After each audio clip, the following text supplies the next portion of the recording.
आता मी तुम्हाला इडली डोसाची चटणी कशी करता ते दाखवणार आहे। याच्यामध्ये मी घेतले डाळ्या, शेंगदाण्याचा कूट आणि इथे घेतला नारळ।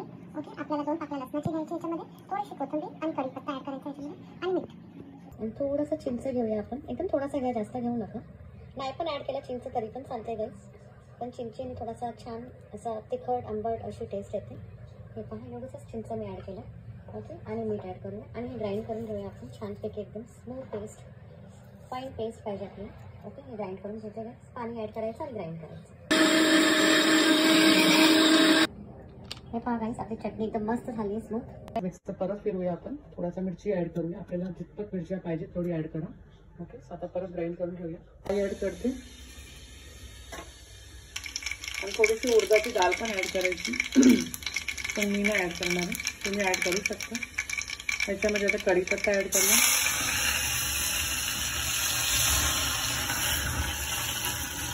अच्छा बघा, फोडणी अशी होते।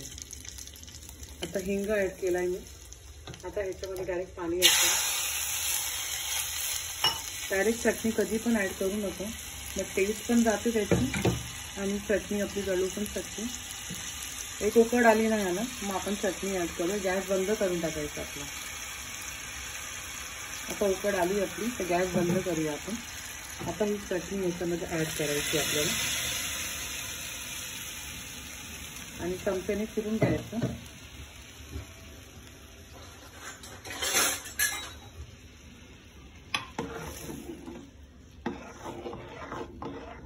आपली झाली चटणी तयार इडली डोस्याची। सेम चटणी रेस्टॉरंट बोला किंवा तो सायकलवाला येतो ना इडलीवाला, त्याच्याकडे पण अशीच। सर्वात पहिले आपण तव्याला ग्रीसिंग करून घ्यायचं आहे काही, जरासा तेलचा ड्रॉप ऍड करूया। ओके, आणि हा कांदा घ्यायचा, वरची जी टोपी असते ती कापून फेकून टाकायची, जे रूटचा पार्ट असतो, आणि असा घ्यायचा आणि छानपैकी त्याला ग्रीसिंग करून घ्यायला सर्वी बाजू। तुम्ही कुठचाही तवा घेऊ शकता, लोखंडाचा घ्या, ही चपातीचा तवा आहे माझा।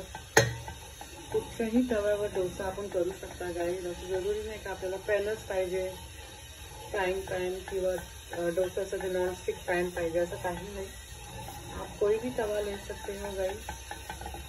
कांदा लगाना भूलना नहीं, इससे अच्छा ग्रीसिंग होता है। फिर आप डोसा निकालिए, डोसा इतना अच्छा होता है ना इसमें।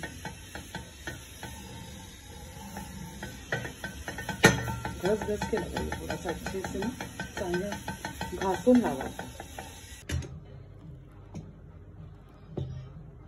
आपण काढून घेऊया।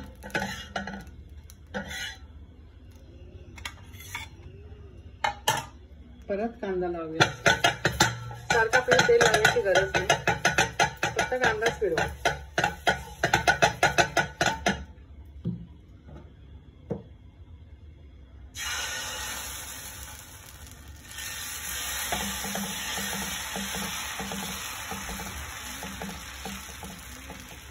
अच्छा, मग थोडासा तेल ऍड करूया।